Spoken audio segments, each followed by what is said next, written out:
Olá, pessoal. Mais uma vez aqui no Papo com Batista. Antes de iniciarmos aqui, quero convidá-los a inscrever aí no nosso canal, marcar o sininho aí para quando sempre receber notificações aí de novos conteúdos. Nos acompanhem também aí nas plataformas de áudio, porque sempre estamos aqui com assuntos voltados para gestão de negócios, gestão financeira, tributação, aquilo que envolve o dia a dia do empreendedor. E aproveita, coloca aí nos comentários aí os assuntos que vocês gostaríamos que abordássemos, que na medida do possível aí será um prazer atendê-los. Hoje nós estamos aqui com Kleber Júnior. Fala, Kleber Júnior. Boa tarde pessoal. É prazer estar aqui de novo. Hoje vamos falar um pouco de gestão financeira. Eu acho que vai ser um tema bacana e espero trazer muitos insights para os empreendedores que estão nos ouvindo. Top. E também com Felipe Ladeia. Boa tarde, Fala, Kleber. Felipão. Boa tarde, Júnior. Estou animado para participar desse bate-papo hoje, falar sobre gestão financeira das empresas. Eu acho que vai ser um bate-papo muito legal. Bacana. Bom, pessoal, como o Júnior e o Felipe aí já adiantou aí, né? Hoje nós vamos falar um pouco sobre gestão financeira corporativa, né? Que sempre é um desafio, né, para o empreendedor. Principalmente quando a gente tem uma taxa de juros que sai de 2,5% para 13,75%, né? Igual aconteceu recente. É difícil um planejamento que dê certo, né, com uma volatilidade dessa, né? E é um negócio interessante que eu sempre digo o seguinte: às vezes as pessoas falam assim, que o brasileiro é empreendedor, que o brasileiro gosta de empreender, né? Eu não gosto muito de generalizar as coisas, né? Porque acho que tem situações distintas. Mas o que a gente muito vê aí nesses 27 anos aí, né, de Batista e Associados, que nem sempre o empreendedor está empreendendo por uma vontade de empreender. Às vezes é uma necessidade. Né? Exatamente. E muito daqueles empreendedores que vai trabalhar com aquilo que ele conhece. E aí tem alguns erros básicos, né, cometidos pelo empreendedor. Primeiro, o cara trabalhou lá a vida inteira numa seguradora. Quando ele sai, ele sabe mexer com seguros. Aí ele monta uma corretora de seguros. A pessoa trabalhou muitos anos numa transportadora. Quando ele sai de lá, ele sabe tudo do ramo de logística, tudo do ramo de transportes. Aí ele vai montar uma transportadora. O cara trabalhou numa rede de supermercado 20 anos. Sabe tudo de alimentação, de organização de gôndola. Quando ele sai, monta uma mercearia. E aí as pessoas sabem muito bem dos seus negócios, né, daquele negócio que atua, mas sabem muito pouco de gestão, ou nada. É quase que um empreendedor por instinto, né? Por instinto. Não é um empreendedor de formação profissional. E aí é o seguinte, a base é o seguinte, tem dinheiro sobrando no banco? Então meu negócio está dando certo. Estou no vermelho, estou no cheque especial, é porque não está dando certo. Né? Exato. Então, assim, as pessoas precisam procurar entender melhor, né, sobre gestão financeira, fazer uns cursos rápidos, né, conversar com o profissional, né? E eu acho que o profissional da contabilidade, nesse ponto, pode ajudar muito, né? Sim. Porque quando um empreendedor vai abrir uma empresa, a primeira coisa que ele procura é um profissional da contabilidade. Né? E que é obrigatório, né? Está lá no Decreto-Lei 9.295. Então, ele precisa de um profissional da contabilidade. Então, esse profissional também, ele não pode só se limitar a abrir a empresa, fazer a legalização, a parte de registro da empresa, colocar a empresa em condição de emitir nota e pronto, e calcular imposto e mandar folha de pagamento. Exato. O contador precisa dar um apoio maior, né, para o empreendedor, né? Eu acho que a gente que eu falo, né, nós contadores, temos quase que uma função social de ajudar os micro, pequenos e médio empreendedores, né, na gestão da sua empresa. Porque muitas das vezes as pessoas saem de um negócio, pegam um recurso de rescisão e investem aquilo tudo No seu negócio, em no um seu negócio, em empreendimento. um empreendimento, É. né? Uhum. Então, assim, é a vida da pessoa. Exato. E aí, se não tem ninguém para poder ajudar, né?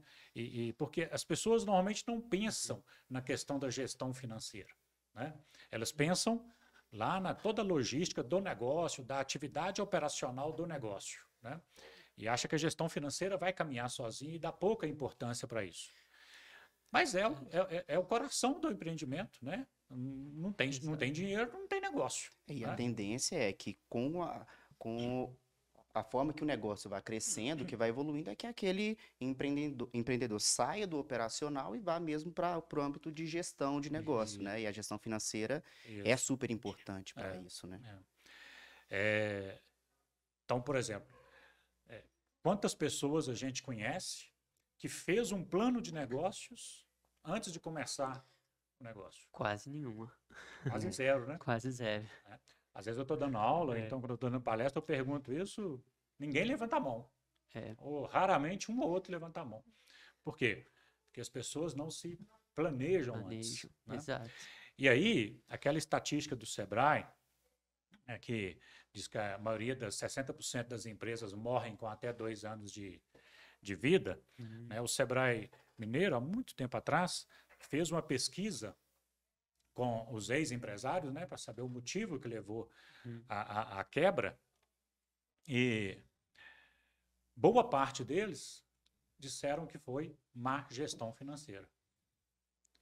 E né? Aí tem uns que falam que é a culpa dos juros altos, juros elevados, tem outros que falam que é a culpa do impostos altos, impostos elevados, né? Mas não é. Não é, porque nós vivemos numa economia de grande oscilação de juros. Então, quando eu vou montar o meu negócio, eu tenho que saber que os juros, uma hora para outra, pode disparar. Eu já tenho que colocar esse risco lá no meu planejamento. Já tem que pôr isso. Da mesma forma, quando a gente vai montar um negócio, a gente já sabe qual que é a carga tributária. Exato. Né? Por que o leão é o símbolo da Receita Federal? Porque ele é um animal que não ataca a vítima sem pré-avisá-la. Né? Ele exala um cheiro que a vítima sabe que vai ser atacada. Imposto é a mesma coisa. E é fatal, né? É fatal. Não existe cobrança de imposto que não tenha uma lei anterior que o estabeleça. Exato. Então, quando o empreendedor vai montar um negócio, ele já sabe qual é o imposto dele. Previsível, né? Previsível. Exato. Né? Então, o que ele precisa? De montar um plano de negócios para ver se o que ele está querendo trabalhar é viável. Só que, às vezes, o empreendedor ele descobre isso no decorrer da vida dele, no decorrer do negócio, né? No decorrer da vida do negócio. Né? E aí a primeira coisa que ele deixa de pagar, inclusive, é o tributo. Né? Eu sempre digo que se o seu negócio não é suficiente para você pagar o tributo, repense o seu negócio. Porque o tributo não é seu. Você está ficando com dinheiro que não é seu. E se está sonegando, pior ainda, porque aí é crime. Né? Então, precisa se adequar. Então, acho que um plano de negócios antes de começar, né? Depois tem os orçamentos que a gente vai falar aqui ao longo do nosso bate-papo aqui, que eu acho que o empreendedor precisa dar atenção para isso. Né? Muito bem. Então, Felipe, dentro dessa linha, como é que você acha aí que... Primeiro, vamos conceituar o que nós estamos falando de gestão financeira. Né? O que é uma gestão financeira? Ao meu ver, a gestão financeira, né, ela vai muito além do controle de contas a pagar, né? Porque isso é o dia a dia do empresário. Quanto que eu tenho para pagar amanhã? Quanto que eu tenho para receber? Eu estou pagando antes do que eu estou recebendo. Então, o controle de contas a pagar é o que tem que ser feito, é o operacional, mas ele é só uma parte do que é a gestão financeira, é um básico, né? Da gestão financeira. Exato. A gestão financeira, ela passa pelo contas a pagar, mas ela passa por um cenário de projeção a partir do meu cenário atual, de como eu me planejo chegar daqui 1 ano, 2 anos, quais gastos eu vou ter, quais são os tipos de gastos eu vou ter, qual a minha receita, qual a minha perspectiva de crescimento de receita e na última linha lá, quanto que eu vou ter de resultado financeiro. E além disso, o que que eu vou fazer com esse resultado financeiro? Eu vou pegar esse resultado financeiro, eu vou reinvestir no negócio, né? Eu vou expandir o meu negócio, vou abrir uma filial, vou contratar mais pessoas, vou investir em uma nova tecnologia. Então, a gestão financeira, ela passa primeiro por um diagnóstico de qual o meu cenário atual, né? Quanto eu tenho de receita, o quanto eu produzo, o quanto eu presto de serviço, qual a composição dos meus gastos, né? Então, o que que eu tenho de custo direto ao meu produto, ao meu serviço, né? Quais as minhas outras despesas? E a partir disso eu tenho o meu cenário ideal. Tendo o cenário atual, eu consigo então estimar, bom, eu quero crescer X% ao mês, quero reduzir tal gasto aqui, eu consigo fazer esses cortes ou esses ajustes pontualmente no meu orçamento, né? Que é o documento adequado para a gente poder fazer esse registro. E isso que você falou é interessante, porque às vezes chega cliente, né, lá pra gente na Batista, e a gente elabora orçamentos para cliente lá na Batista, né? E reunimos com o cliente, elaboramos orçamento, e às vezes a gente pergunta assim, qual que é a sua expectativa de crescimento para ano que vem ou para aqui 2 anos? Minha expectativa de crescimento é 20%. Tá, a segunda pergunta, o que você vai fazer para atingir esse orçamento, esse crescimento, né? E muitas vezes o empresário ele fica sem resposta, porque nós todos temos vontade de crescer, todo mundo tem vontade de crescer, mas se a gente não tem um caminho, ou pensa num caminho, aí fica um pouco difícil. Então, isso que você falou de saber o cenário atual, saber onde eu quero chegar, elaborar um orçamento onde eu quero chegar, o segundo passo é o que eu vou fazer para chegar lá. Eu acho que a gestão financeira também ela passa por esse planejamento, sabe? Do que fazer para chegar lá. E essa questão a gente fala de crescimento, né? E aí entrando um pouco na questão do que o Felipe falou de elaborar orçamento,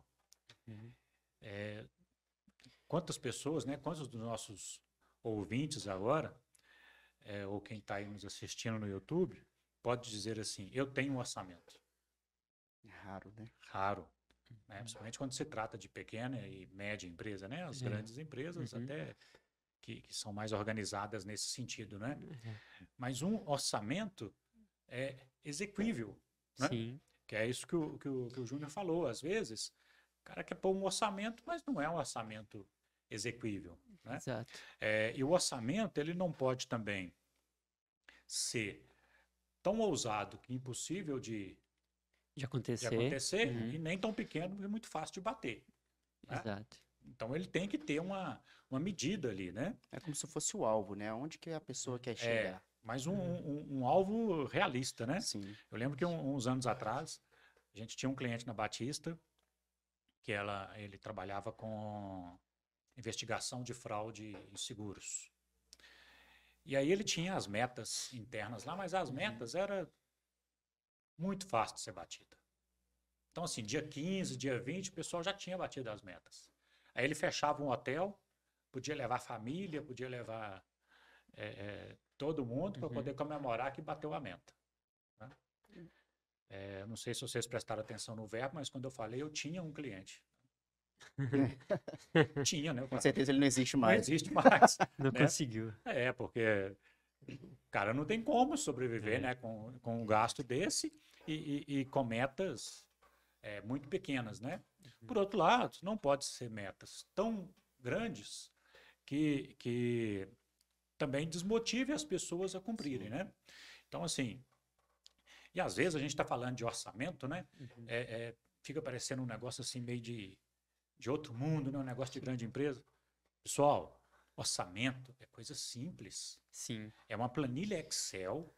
Aí numa coluna você coloca as receitas e as despesas. Nas outras colunas você coloca os meses, né? E o que você pretende ter de receita em cada mês e as despesas em cada mês, a previsão. Exato. Né? E aí, de acordo com o que for acontecendo, o real vai comparando o orçado com o real. Exato. Porque também não adianta nada, né, você fazer uma previsão orçamentária, né, de receita e despesa e achar, não, eu vou ter um lucro X, se depois isso não concretizar, né, você não conferir se isso está concretizando na prática. Né?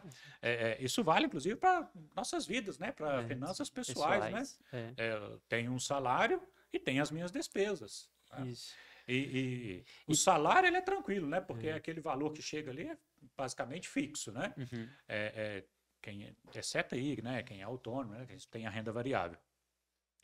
Mas as despesas, se a gente não anota, você fala, eu vou gastar R$ 1.000 por mês no bar. Se você não anota, como é que você sabe que você não está gastando 2.000? Exato. E no caso do empresário, eu acho que tem um outro ponto importante ao comparar o orçado com o realizado, porque eu consigo medir, inclusive, inadimplência dos meus clientes, né? A partir do momento que eu consigo, eu estimo que eu vou ter X milhões de receita e no meu caixa entrou metade do que eu estava esperando. Bom, por que entrou só metade, né? Então eu consigo medir inadimplência, Você consigo consegue medir o furo, às vezes, né? Talvez um gasto que se planejou. O próprio uma coisa crescimento, e- né? É. Igual o Júnior colocou, eu vou crescer 20% esse ano. Uhum. Tá, se você acha que você vai crescer 20% esse ano, então você está falando aí de crescer em média 1,8% ao mês, né? Uhum. De maneira simplória, né? Sim. Então, se no mês de janeiro eu comparei o real com o orçado e não cresci 1,8, opa, tá fora da tá realidade. fora da realidade. Fevereiro eu vou ter que bater em dobro. Exato. Aí eu vou ter que corrigir para frente, É. né? Para conseguir atingir. Então, orçamento é bússola. E importante, só para deixar também um pouco tranquilo o ouvinte, né? Porque a gente pode montar um orçamento aqui agora, seguir ele e ele precisar de reajustes. Então, você precisar de reajuste no orçamento também não é um bicho de sete cabeças, porque a gente está tentando prever um futuro. Então, a gente tem um caminho que a gente quer seguir para aquela empresa, para aquelas finanças. Aconteceu alguma coisa. Tem empresas que dependem muito de fatores externos, fatores políticos que podem atrapalhar esse orçamento. Isso pode ser revisto, pode ser adaptado a alguma despesa, alguma receita. Isso não tem problema, né? Eu acho que a mensagem que a gente quer trazer é que para o empresário não deixar de ter uma bússola para onde ele seguir. E essa questão acho que tem duas coisas aí que é importante dentro disso que você está falando, Júnior, que é o seguinte. Uma às vezes eu preciso fazer alguma adaptação, algum ajuste no meu orçamento. Sim. Mas eu não posso também ficar fazendo ajustes no orçamento em função de problemas internos. Correto. Né? Eu tinha que vender 5% esse mês, não vendi, então vou ajustar aqui, porque para mês que vem vender só 3%. Tem que pesar. Não. Né? Qual que é o motivo que eu estou fazendo esse ajuste? Exato. Né? E aí, igual você colocou, um problema econômico, um problema político que refletiu na economia, um problema de Covid, né? Um problema externo. Uhum. Às vezes, a empresa não tem domínio sobre aquilo. Né? Verdade. Então, aí precisa, né, fazer os devidos ajustes.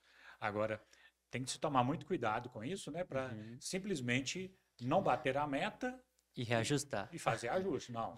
Meta é para ser perseguida, né? Meta é para ser batida. Né? E lembrando que meta tem que ter a quantidade para depois você pensar em dobrar, né? Que você não dobra o zero. Né? Exato. Então tem que ter tem que ter aonde chegar. Né? E essa questão da meta eu acho interessante porque assim, se você for olhar bem, a gestão financeira, o negócio pode ser lucrativo, pode estar dando dinheiro sem eu ter uma gestão financeira adequada. Então, assim, para o cenário atual, para o resultado, a grosso modo, a gestão financeira não vai ser tão importante, mas para a perpetuidade do negócio, quando eu penso no negócio como intenção dele se perpetuar, eu tenho que ter esse controle, essa gestão financeira adequada. Então, ele vai ser importante a partir disso, né? Aonde eu quero chegar, ele vai ser o meu norte. E tem duas coisas que uma coisa que eu já ouvi muito e outra que eu vejo que é um erro. Uma que eu já ouvi muito na minha atividade é impossível fazer uma previsão de receita, porque acontece isso, acontece aquilo, acontece outro. Pessoal, todo mundo fala que a atividade dele é diferente. Todas as atividades são diferentes. Que a minha não pode fazer isso, a outra não pode fazer aquilo. Não existe isso. Tem que pensar uma forma, pensar uma metodologia e fazer acontecer, porque isso é importante. Sim. E outra coisa que aí eu acho que é um erro enorme das empresas, e aí faz com que o orçamento não, como diz aí a expressão popular, né, não cole, né, que é um orçamento feito pela diretoria sem participação dos envolvidos.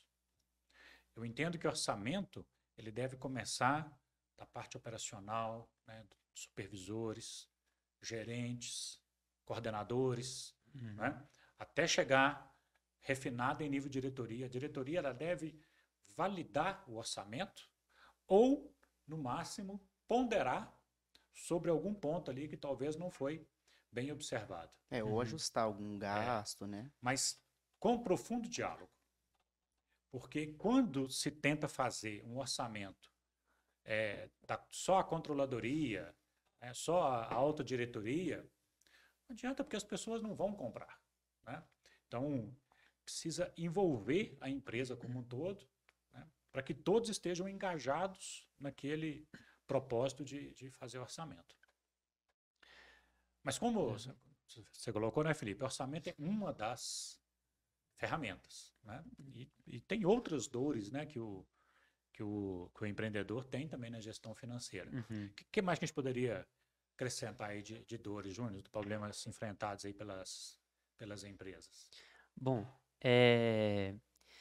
questão tributária, às vezes um cliente mal instruído, ele pode sim pagar mais impostos, né? Então, sempre a questão tributária ela é relevante e precisa de uma atenção boa, tanto do contador quanto do empresário.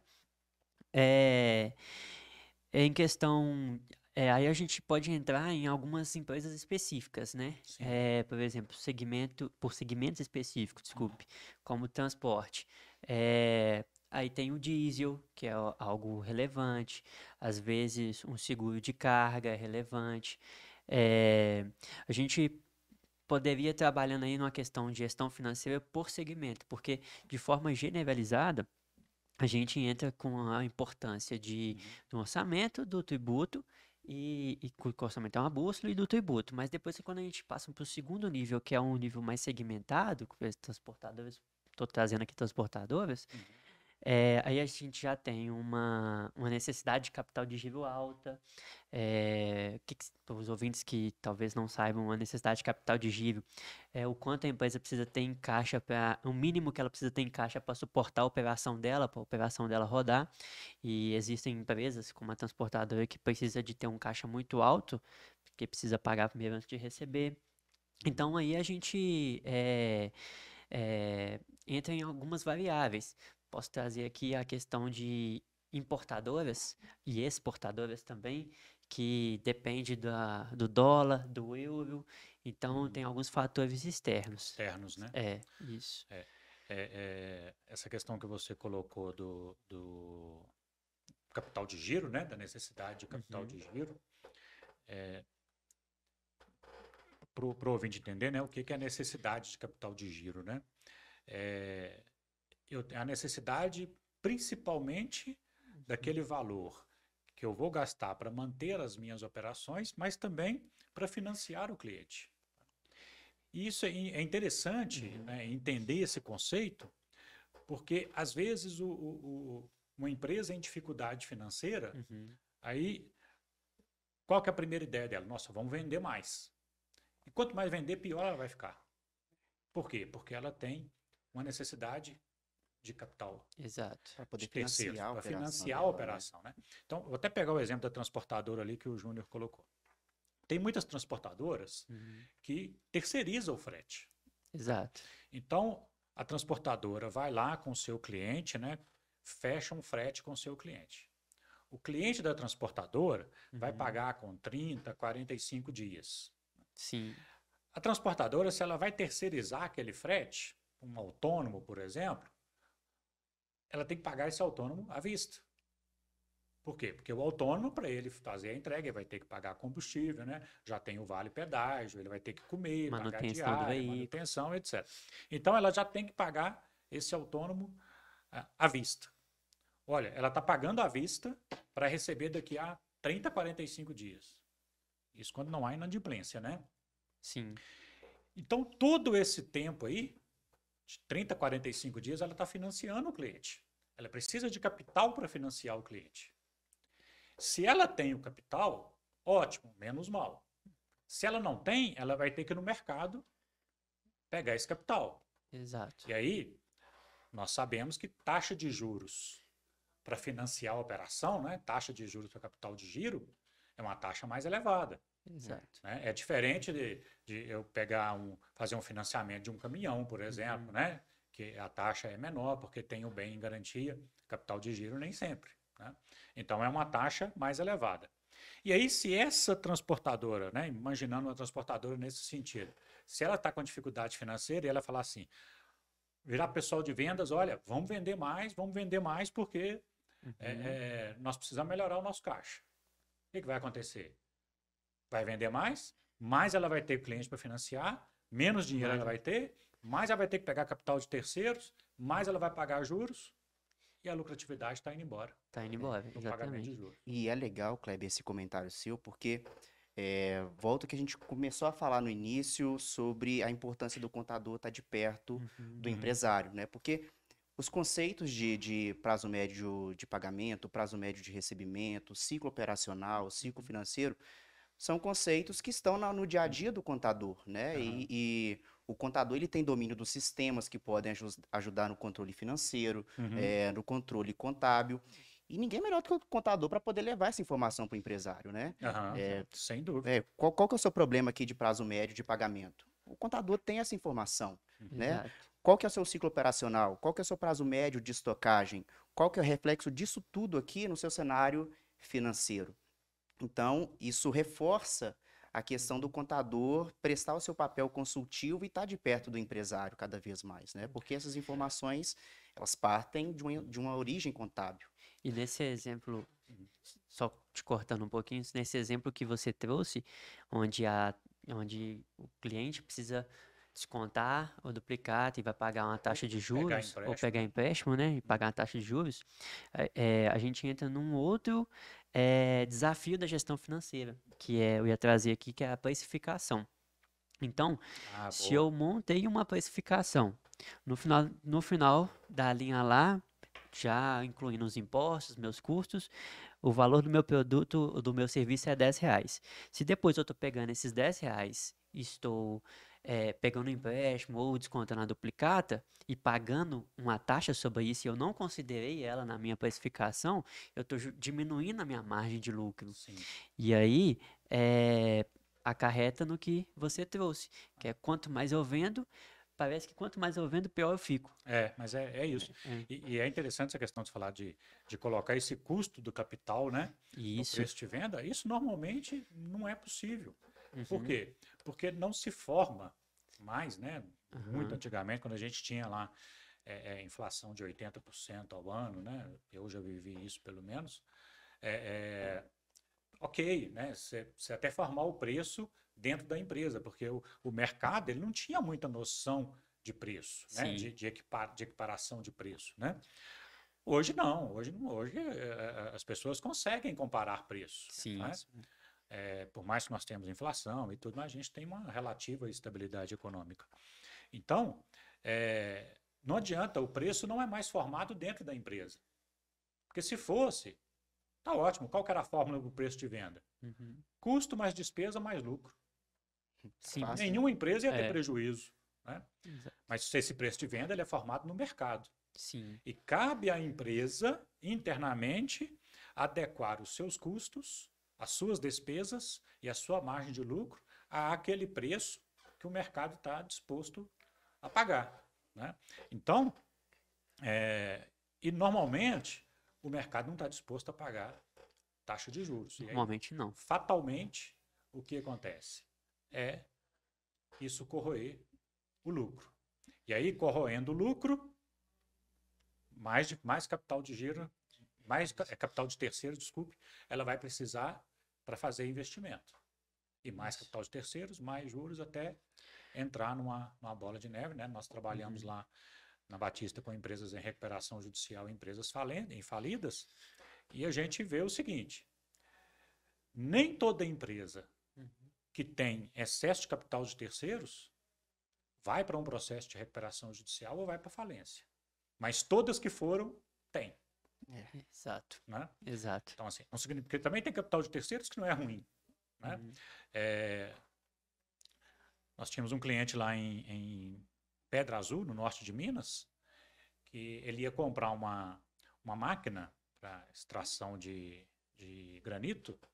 A máquina custava, na época, 2 milhões.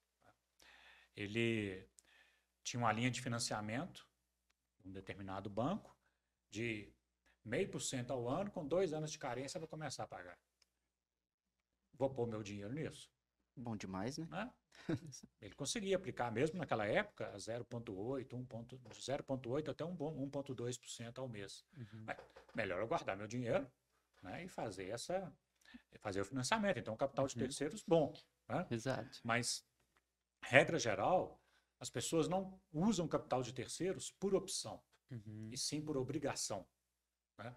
E quando eu uso capital de terceiros por obrigação, que normalmente é o capital de giro, aí a taxa de juros é elevada, ela corrói o lucro e vai virando uma ciranda financeira, uma bola de neve, que vai levar as empresas à dificuldade. Né? Então, o empresário, o empreendedor aí que esteja nos ouvindo ou nos assistindo, se você tem uma grande dependência de capital de terceiros,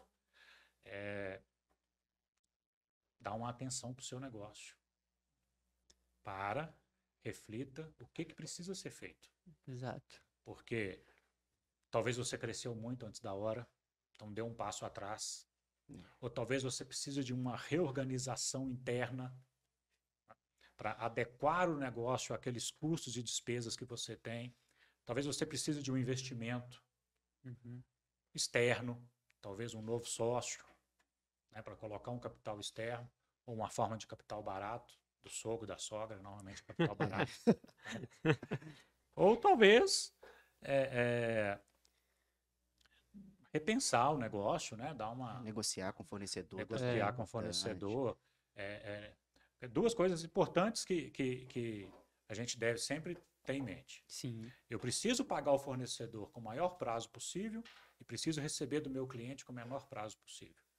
Porque quando isso acontece, quando eu recebo do meu cliente antes de pagar o fornecedor, eu não preciso financiar o meu negócio, porque o meu próprio cliente financia o negócio. Né? Aí é sonho. É o melhor dos mundos. Melhor né? dos mundos. Né? Talvez quem está nos ouvindo vai dizer assim, pô, mas isso não é possível. Realmente, é muito difícil.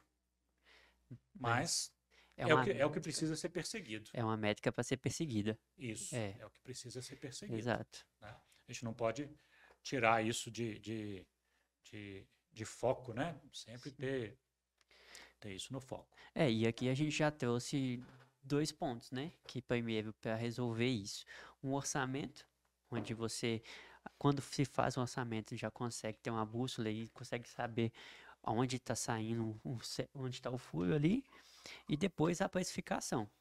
Acho que são 2 pontos importantes para a gente identificar e até saber o próximo passo, se é um investidor, se é todos esses pontos que você trouxe. E é legal confrontar também essas duas informações, porque o cara vai falar assim, eu tô aqui, meu preço de venda pelo o que eu vendo, eu tenho lucro, né? Eu tenho uma margem de lucro grande, mas eu tô tendo dificuldade econômica financeira. Tá, mas às vezes o problema dele tá realmente no prazo que ele vai pagar o fornecedor. Mas ele tem uma boa margem de lucro, mas o prazo de recebimento muito dilatado. Maior do que o prazo de pagamento. Só antes da gente finalizar esse ponto, porque me veio à mente aqui um exemplo de um cliente que também chegou na Batista. Ele fazia a precificação dele.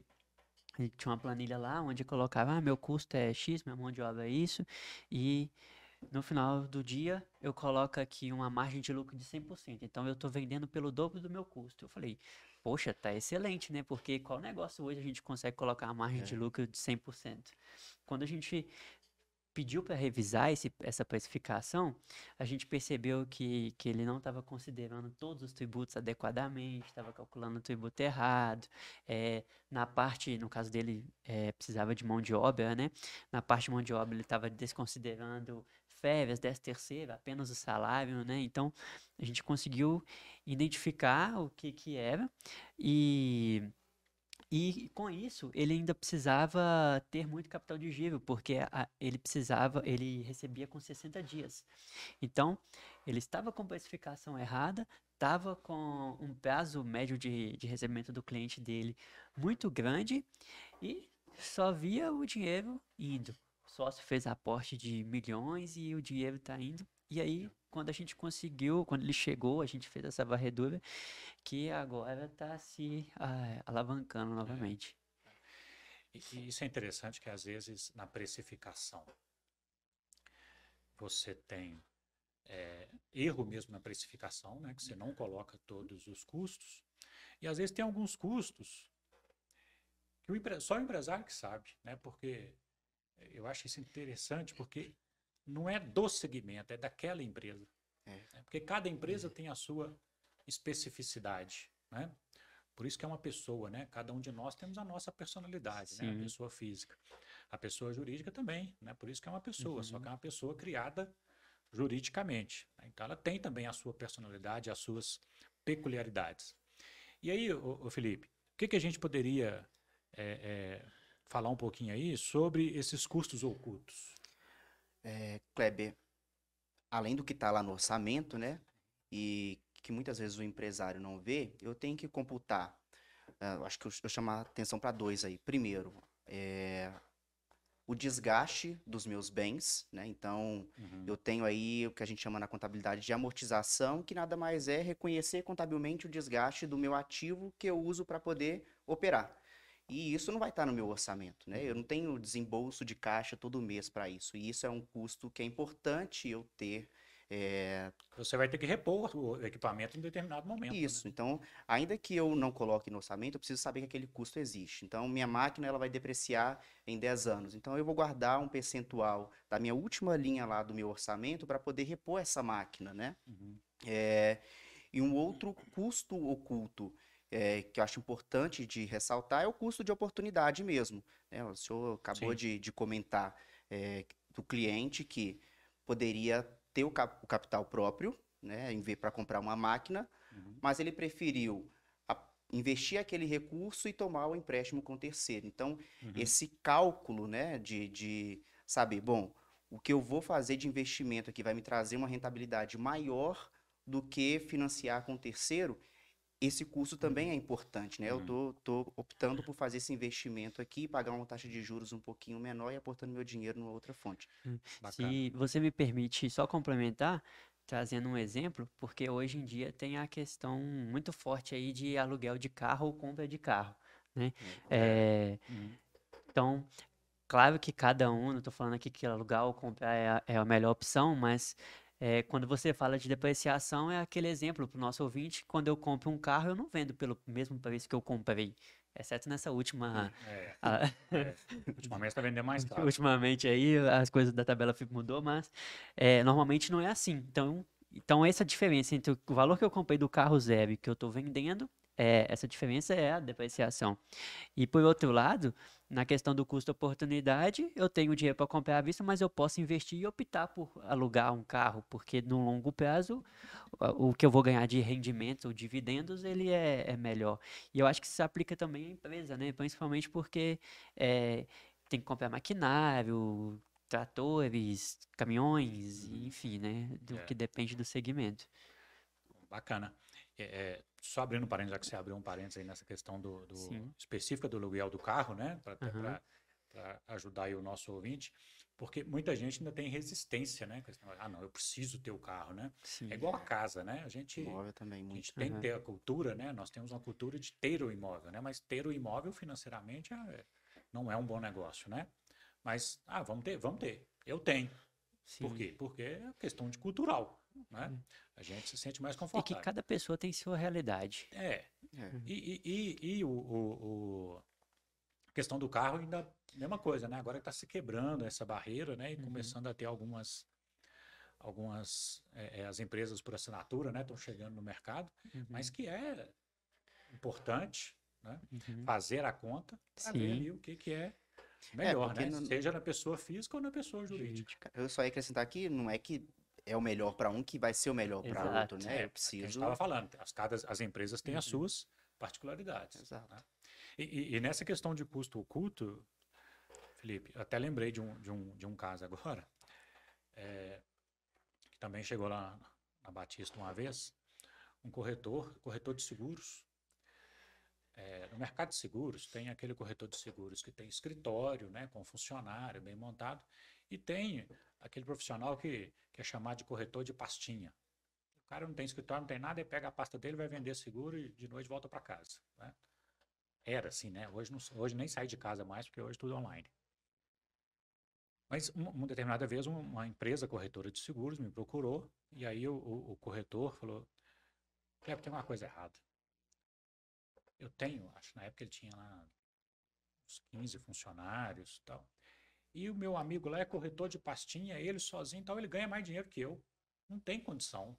Tem alguma coisa errada, minha receita é muito maior do que a dele. Aí a gente foi avaliar o que estava acontecendo. Então tem um custo oculto aí, né? Vamos ver onde que custo oculto é esse. A estrutura dele operacional estava até boa, até enxuta, não tinha gente sobrando e tal. Aí nós chegamos na retirada do sócio. Retirada do sócio. Esse cara trabalhava numa seguradora. Ele saiu da seguradora e montou a corretora. Às vezes o primeiro erro do empreendedor, de achar que o dinheiro da empresa é o salário que ele tinha antes. Então, se na empresa entra 50 mil, ele acha que o salário dele é 50 mil, ele pode gastar por conta. Né? Aí foi o que ele fez. Achou que estava nadando no dinheiro. Assumiu o plano de saúde dos irmãos, do pai, da mãe. Perfeito, né? Os irmãos podem até pagar, mas do pai e da mãe tem a obrigação de assumir mesmo. Joia. Começou a ganhar dinheiro. Normalmente o homem, quando começa a ganhar dinheiro, que é a primeira coisa que ele costuma fazer. Não é regra, né? Mas Comprar carro, né? separa da mulher. Separou da mulher. É que eu não sou casada, não. Então é isso. Isso não vai acontecer isso com você, não. Amém. Larissa está nos ouvindo. Separou da mulher, aí já arruma um problema, né? Já arruma uma pensão para pagar. E a nova que chega, normalmente quer gastar muito mais, né, do que a outra, né? Porque já chega na outra situação. E a que saiu, fala, pô, quando ele era pobre, estava comigo. Então agora eu vou arrancar tudo que ele tem. Né? Então os gastos aí já ficam absurdos. Em resumo, esse cara faturava, na época, né, já tem muito tempo, 40 mil reais, deve ter uns 10 anos para fora, 10 ou mais um pouco. O cara faturava 40 mil reais. Perto de 25 mil ele tirava para ele, para pagar os gastos dele pessoal. Ele não sabia para onde estava indo o dinheiro. Quer dizer, mais de 50% do faturamento ia para gastos pessoais que ele assumiu que ele não via. Ele não via por que ele não via? Porque ele gastava tudo no cartão de crédito e entregava a fatura para o financeiro. Ele não sabia quanto que era a fatura de cartão de crédito dele. E esse ainda está um pouco mais evoluído, né? Porque tem gente que usa a mesma conta corrente e sai pagando Aí tudo piorou, na né? própria conta corrente. Aí paga a despesa da empresa ou a despesa pessoal. Aí piorou. Aí no final das contas não sabe nem qual que é o custo pessoal nem o custo da empresa. Então, assim, acho que a primeira coisa, primeiro não, mas uma das coisas importantes para o empreendedor nessa questão de gestão financeira é determine o seu salário. Né? Igual nós temos lá na Batista. Né? Para quem está nos ouvindo aí, na Batista nós temos o nosso salário e nós recebemos junto com os funcionários. Exato. Né? Exato. E é aquele valor. Então, os nossos gastos pessoais estão dentro da retirada que nós temos. Né? Nós não usamos a empresa como cheque especial. Para tudo que eu precisar, ir lá na empresa e pegar. Né? E esse é um ponto importante. Porque, às vezes, você gasta muito mais do que, às vezes, até o necessário, ou nem gasta mais do que o necessário, mas é mais do que a empresa pode pagar. E não adianta. Isso é meio que cultural do nosso médio e pequeno empresário, né?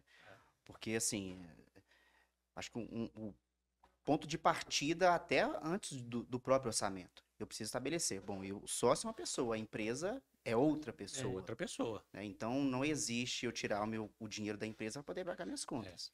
E isso é bem complicado, essa separação de entidades, né, da pessoa física e da pessoa jurídica, porque na maioria das vezes as pessoas entendem que é uma coisa só. É. Né? Mas em contabilidade tem um princípio, né, que eu devo separar, Uhum. né, o que é patrimônio da empresa, né, o que é recurso da empresa do que é recurso da pessoa física. E isso é muito importante. Isso é muito importante, porque a gente precisa controlar a pessoa física com aqueles gastos que é do nosso salário.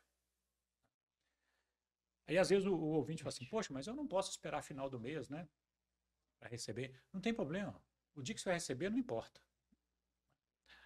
Se põe a meta de se pagar toda sexta-feira, né? Porque às vezes tem empresas que não tem caixa No início, no né? início, né? Exato. Ou às vezes o empresário que está nos ouvindo hoje, ele é acostumado a tirar, sempre entrou dinheiro na empresa, ele tira, então ele não tem dinheiro assim no caixa para poder esperar até o próximo. Uhum. Não tem problema, vai fazendo alguma coisa gradual, né? Passa a tirar, toda sexta-feira você se paga.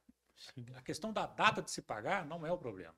A questão é qual o seu salário. Qual o limite, né? Né? Quanto que a empresa dá conta de te pagar. Uhum. Né? Porque Exato. não pode ser um negócio no escuro, porque senão é muito fácil, né, na nossa cabeça, a gente perder noção de valores. Então, a empresa pode estar faturando 300 mil, Sim. mas a sua retirada é 20. Mas você pensa com a cabeça de quem está ganhando 300. Não pode. A sua retirada é 20, a sua retirada é 10, é 5, sei lá quanto for. O tanto que a empresa tem capacidade de te pagar. E não a necessidade que você tem de gastar. Exato. E eu acho que se o empresário, assim, pode ser assunto até para um outro podcast, né? Mas Aham. os riscos de ter essa confusão patrimonial que a gente fala, né? São riscos gigantescos, e que se a empresa chega a uma eventual situação de recuperação judicial, né? Falência, Falência, né? o sócio pode ser responsabilizado por isso, né? Exato. Então, é importante dele também se atentar para esses pontos. Sem dúvida. Ex- Felipe, fazer o orçamento, né, que é uma previsão do futuro, né, é importante, mas também controlar o passado também é importante, né? Manter controle dos gastos, né? Você saber quanto que está a sua receita, como é que a sua receita está evoluindo, né? O que você está tendo de gasto, como que seus gastos estão evoluindo. O que você sugere aí para o nosso ouvinte aí, para quem está nos assistindo também, para ir para controle desses gastos e a importância do controle desses gastos? Não tem ferramenta melhor do que o balancete contábil, né? Não- Coisa de contador, né? É, assim, no meio da sua fala, eu já estava com a resposta aqui na ponta da língua. Mas é a melhor ferramenta, né? O balancete contábil e é um documento que todo empresário deveria pedir para o contador todo final de mês. Cadê o meu balancete? Eu quero saber quanto que eu tive de receita no último mês, quanto que eu tive de despesa, nos últimos anos, quanto que eu tive de gasto. Isso falando de um cenário de resultado, né? Mas eu Aham. posso ver quanto que eu tenho de bens, quanto que eu tenho de direito e quanto que eu tenho de endividamento.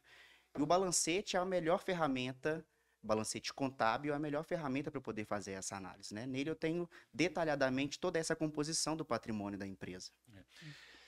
Exatamente, porque nas demonstrações contábeis, né, balancete, balanço, né, nas demonstrações contábeis de forma geral, tem informações que o empresário nem imagina. E aí entra uma outra discussão que por si só dá para a gente fazer um podcast, mas nós não poderíamos deixar passar agora sem conversar sobre isso, que é a importância do contador.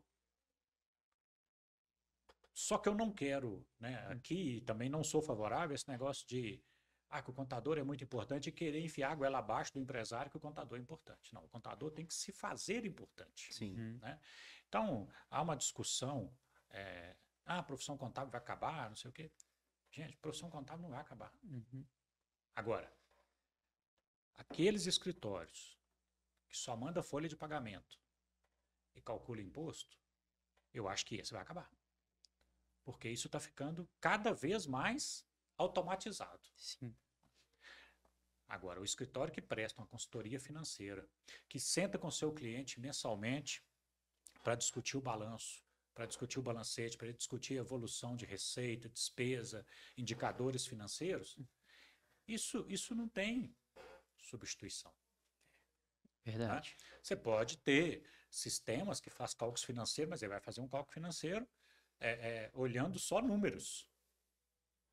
E contabilidade, né, já dizia o professor Lopes Sá, não é só o que acontece dentro das células sociais, né, dentro das empresas, dentro das entidades. É o que está também no seu entorno.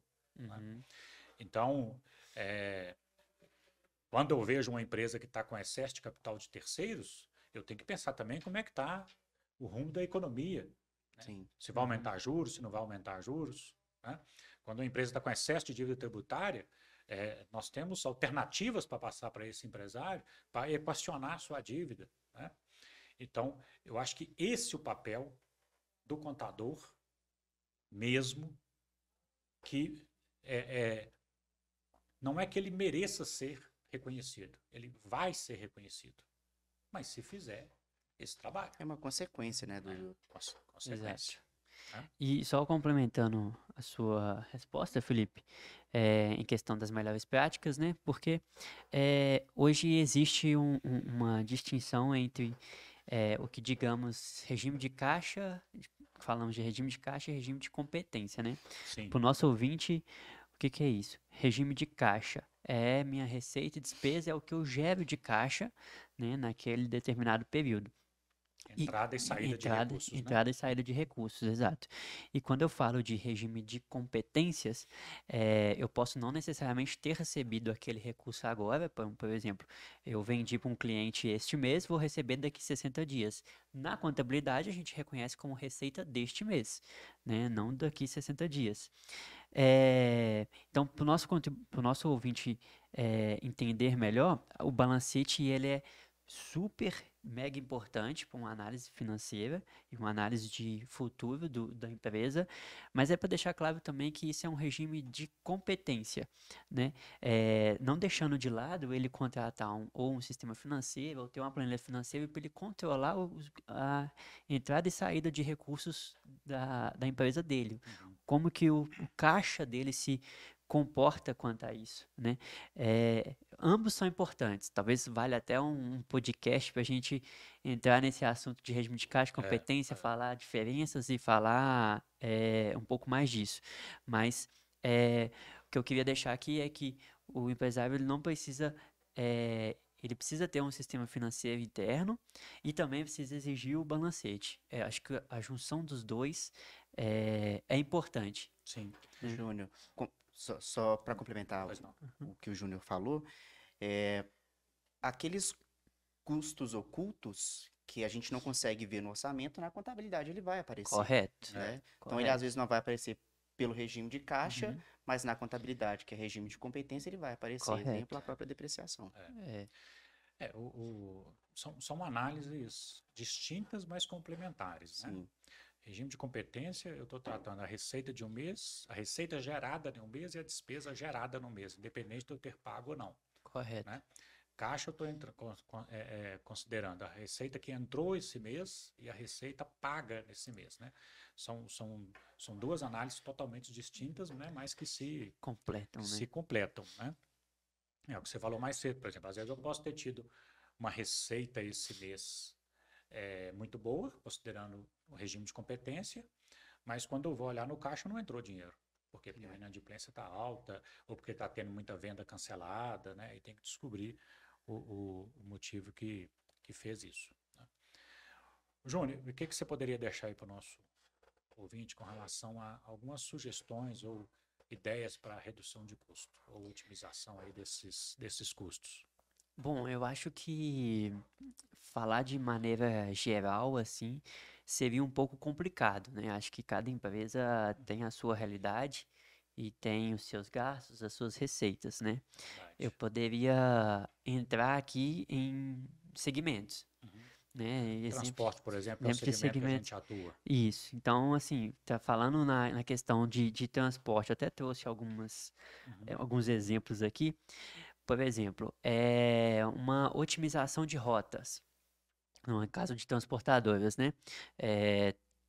temos lá várias entregas e otimizar essas rotas, fazer um caminho para o motorista percorrer, né? Aquelas empresas que têm motoristas como funcionário, né? Eu estou trazendo isso aqui, Frota própria, né? frota própria, porque então é, vem em questão de tempo a questão de tempo para a entrega da primeira mercadoria, da segunda, da terceira, porque isso faz a economia de combustível, né?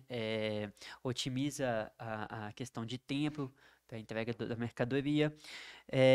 Tem algumas ferramentas no mercado, vou até usar aqui, por exemplo, o Google Maps, para uma empresa que estaria começando, agora uma transportadora que estaria começando agora, iria ajudar bastante. Por outro lado, quando a gente vem falar de transportadoras que têm um porte maior e que carregam um tipo de carga específica, já tem softwares que me falam se aquela carga tem restrição ou não de passar naquela via, porque depende da carga, né?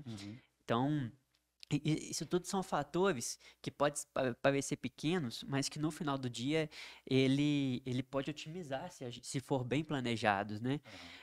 Nós temos, por exemplo, casos de transportadoras que entregam pequenas encomendas, como aquelas que a gente compra. Vou fazer um mercado, vou fazer um merchan aqui, depois a gente cobra, tá?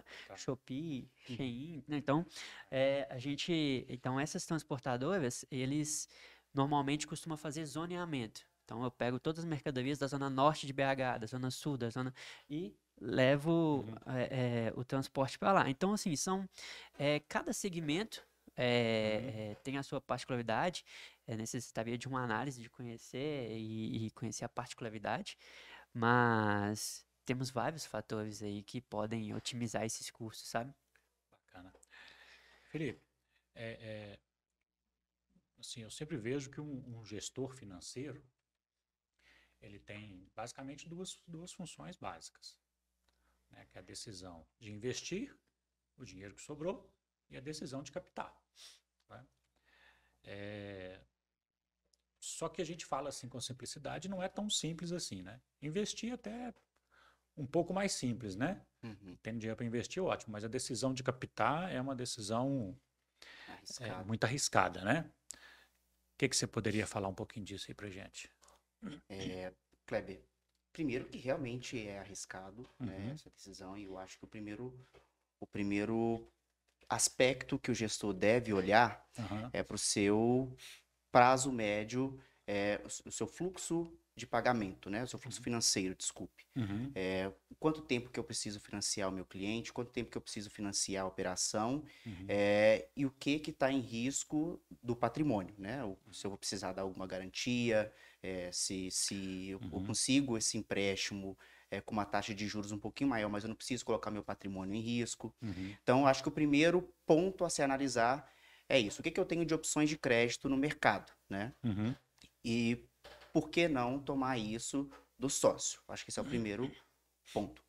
A partir disso, o que eu preciso observar? Aquele recurso que eu vou tomar, ou de terceiro ou do sócio, aonde que eu vou aplicar esse recurso, né?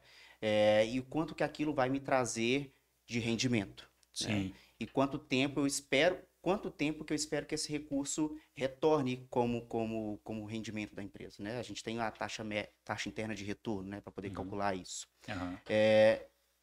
Então, a partir disso eu consigo saber se eu vou captar aquele empréstimo de terceiro, vou conseguir estimar o custo do capital de terceiro e vou conseguir comparar. É melhor tomar esse capital de terceiro ou é melhor pegar esse capital do sócio? Sabendo que é sempre um risco tomar esse capital de terceiro quando eu tenho garantias, por exemplo. Sim, sim.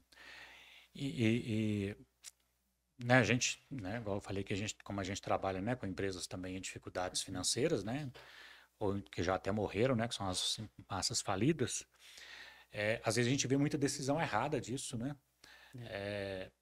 O empreendedor, eu acho que ele tem que ser um sonhador, né? Porque senão ele não dá o passo adiante. No Brasil, então, né? Mas precisa ter pé no chão. E às vezes a gente vê que o empreendedor sonha demais e arrisca demais sem ter números na mão. Né? Então, não raro, né, nós temos empresas em recuperação judicial né, ou mesmo empresas que já falidas, que a causa da dificuldade financeira foi comprar um novo maquinário, investir num novo negócio, né? Começar uma nova atividade, mas sem fazer um plano de negócios, sem saber o que vai gastar, o que vai deixar de gastar, sem saber o tempo de retorno, que você colocou, o tempo de retorno desse recurso. Né? E aí acaba morrendo no meio do caminho, porque gasta o dinheiro todo. Né? A gente teve caso de produtor investindo em sêmen, mas sem conhecer o mercado. Né?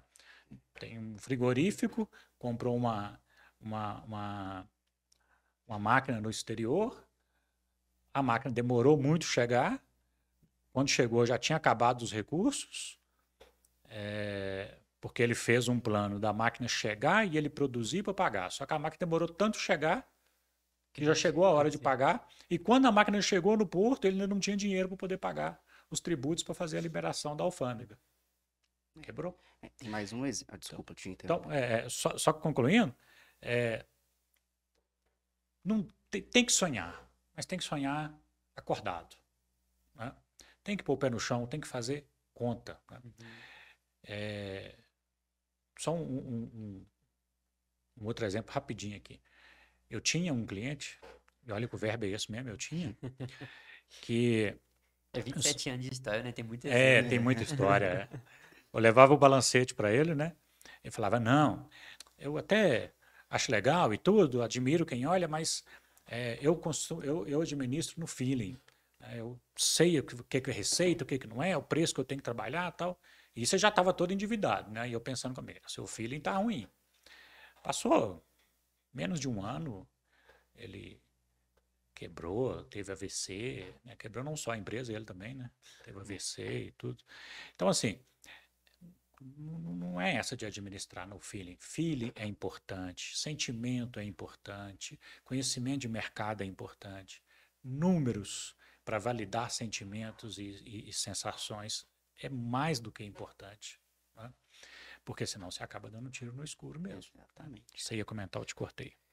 Só mais um exemplo sobre isso de um cliente nosso mesmo de recuperação judicial. Né? Nós fomos fazer lá a constatação prévia para ver se ele estava apto a ter o deferimento para recuperação judicial. E conversando com ele, ele falou assim, Felipe, eu estava indo super bem com minha transportadora, fazendo transporte, faturando super bem. Como eu vi que eu estava muito bem, fui lá e comprei mais 2 caminhões financiado. De um mês para o outro, o mercado virou. Não consegui mais vender serviço de transporte. Né? E aí eu comecei a atrasar meu pagamento de financiamento. Começou a chegar ação de busca e apreensão. E quando ele foi ver por que ele estava... Começou assim, se embolar tanto financeiramente, o principal cliente dele também era um produtor rural que tinha pedido recuperação judicial. Então ele esqueceu de pesar isso, né? Aonde que estava concentrada a maior parte da receita dele. Isso é importantíssimo, né? Ele estava concentrado em um cliente só. Porque quando você começou a falar, né, essa história aí, pensei, bom, mas aí o cara é um risco, né? Um risco do negócio. O empresário tem que correr risco, né? O empreendedor corre riscos, né? Não tem como. Mas às vezes não pensa direito no todo o cenário para correr o risco. Olha, se eu tenho a minha receita centralizada, eu tenho que pensar 1000 vezes mais do que o outro de fazer o investimento. Porque se a minha receita é centralizada, eu perco um cliente, acabou minha empresa. Acabou minha empresa. Isso é importante para o nosso ouvinte, que às vezes acontece muito em representação comercial, nosso ouvinte que é representante. Isso acontece muito, que está por conta de uma empresa só, e aí a empresa ou corta ele, porque às vezes é um representante de muito tempo atrás, e as políticas de comissionamento eram totalmente diferentes, e pagava algo... Quer renegociar, né? Quer renegociar, e às vezes corta, ou então a empresa vai para a recuperação judicial, falha, entra em crise, e aí o cara ficou na mão de um. Então, acho que da gestão financeira, isso é um ponto importante, a concentração de receita. Tem casos, né, que eu não consigo pulverizar a minha receita, né? Esse caso, por exemplo, que você falou da representação, tem alguns contratos que não me permite representar outros produtos e Correto. outras marcas. Bem Então, lembrado. ok, mas aí eu estou ciente que eu sou um empregado, né? Que eu sou um funcionário, né? E qualquer funcionário tem a renda centralizada, porque pode ser demitido. Sim. Estou ciente disso e vou ter que me proteger Boa. para isso.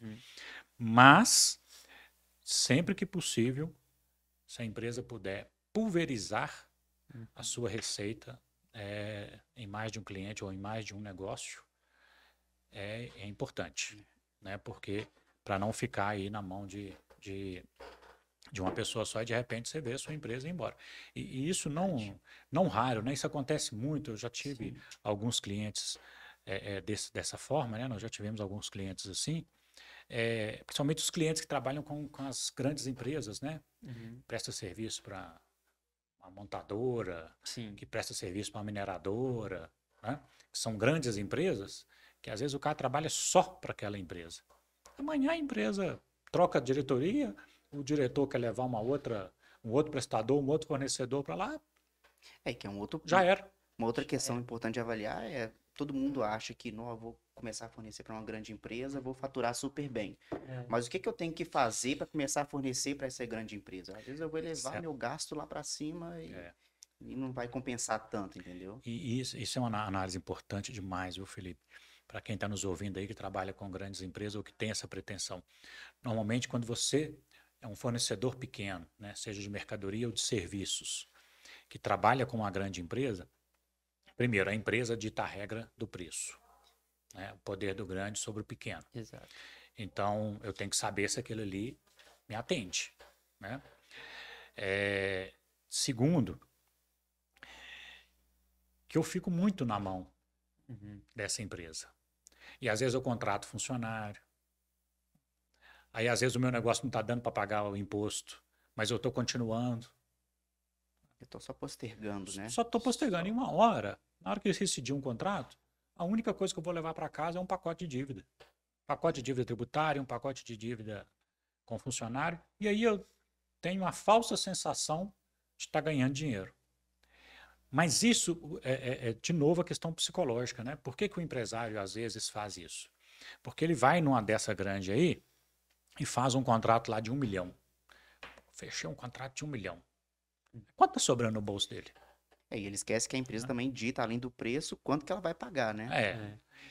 Enquanto que se ele tivesse ali 5 contratos de 100, dá 500 mil, ele ia ganhar mais dinheiro do que aquele contrato de 1 milhão.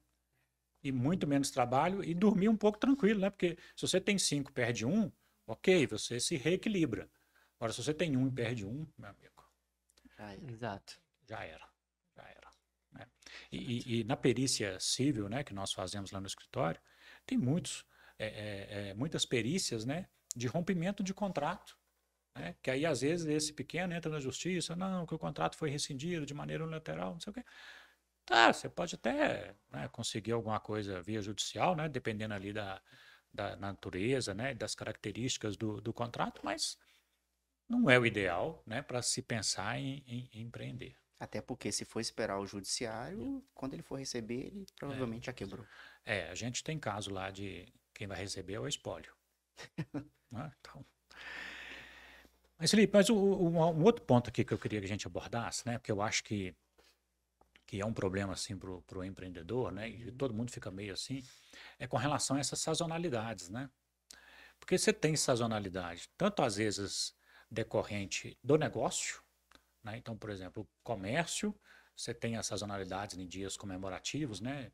Dia das Mães, Dia dos Namorados, Dia dos Pais, Natal, né? Dia das Crianças. Você tem sazonalidade em função do produto, né? O chocolate vende muito na época da Páscoa, depois já dá uma amenizada, ou produtos de beleza também, Dia das Mães. Produtos de beleza, Dia das Mães, produto que é pro verão, né? Protetor solar, esses trem, né? Vai ser difícil alguém comprar no frio. Vende, mas muito pouco. E tem também questões de sazonalidades da economia, né? Sim. Nós temos uma economia que é muito fortemente influenciada pela política, né? E não temos uma política, né, muito instável, né? Cada hora uma, uma situação, né? Ou pelo menos de 4 anos tem um frio na barriga, né? Para saber o que vai acontecer com a economia. Como é que o empresário pode lidar aí com essas sazonalidades aí? O que você sugere aí? Kleber, eu acho que um dos melhores exemplos de sazonalidade que nós temos é o produtor rural, né? Uhum, é verdade. Acho que o produtor rural, ele planta, ele passa o ano inteiro plantando, ele vende, na verdade, muitas vezes aquela safra que ele planta já está até vendida, né? Uhum, E ele vai distribuindo aqueles recebimentos no decorrer do uhum, ano. verdade.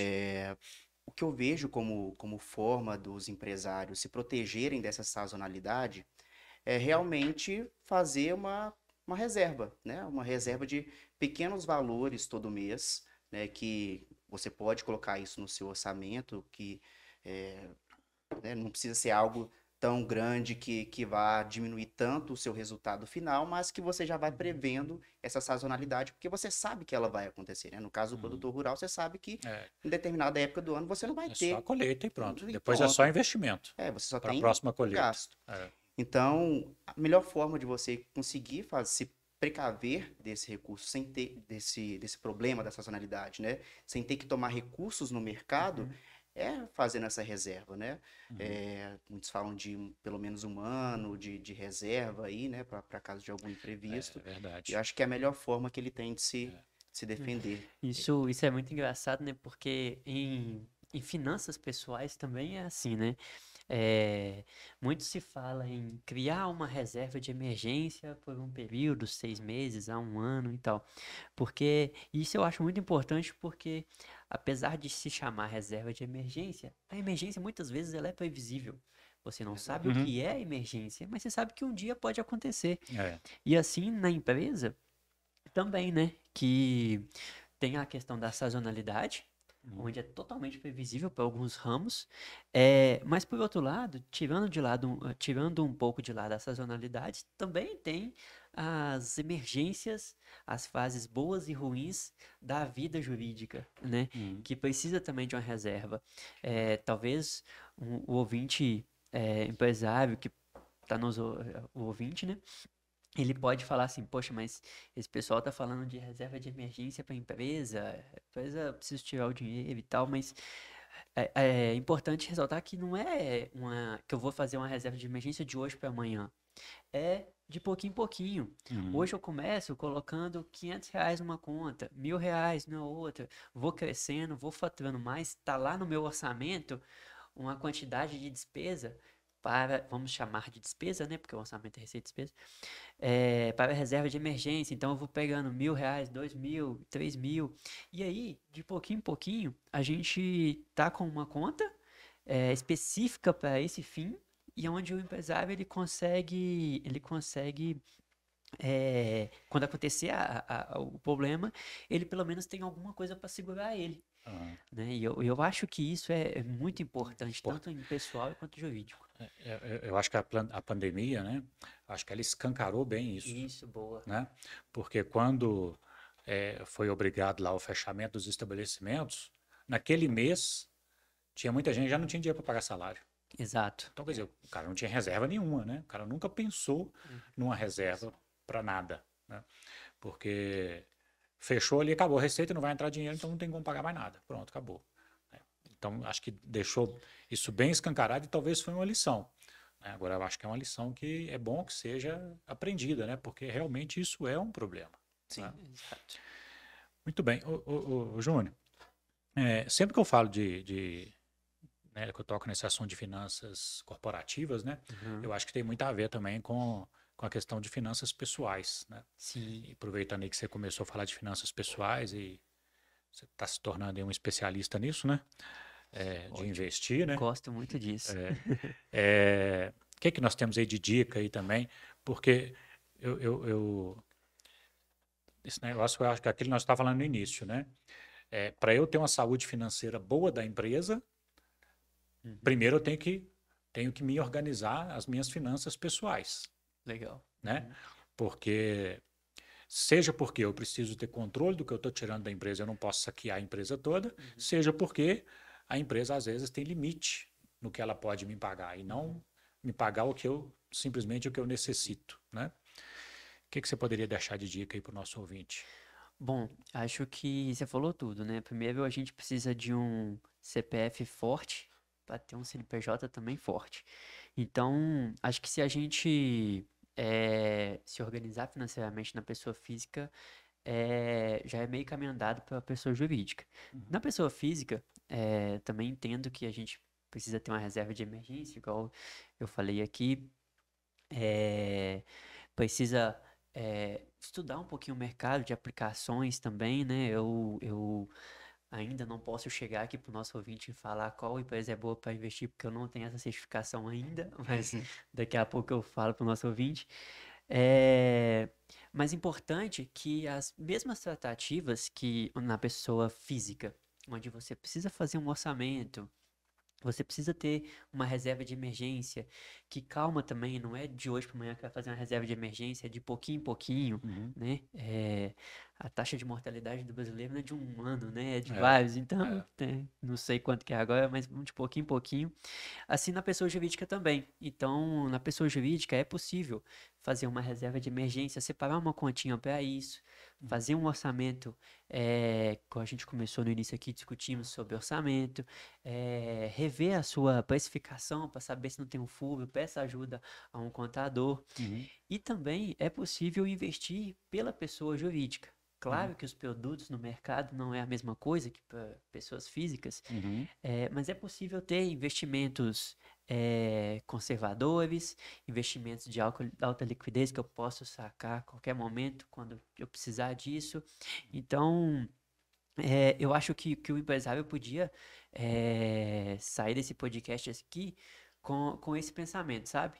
De ter um orçamento pessoal, uma reserva de emergência pessoal, um orçamento jurídico, uma reserva de emergência da pessoa jurídica e rever a sua precificação também, porque precificação é algo que a gente pega muito erros e que não acaba com a empresa da noite pro dia. Ela acaba com o tempo, porque quanto mais vende-se, mais vai Corroendo o capital próprio, né? o capital próprio, sabe? Beleza. Aproveitar que ele já falou as considerações finais dele, sem eu pedir, né? Mas ele já está vendo que está caminhando para o fim e está pedindo para a gente terminar, entendeu? Então, Felipe, aproveita então e faz as suas considerações finais aí também para o nosso ouvinte.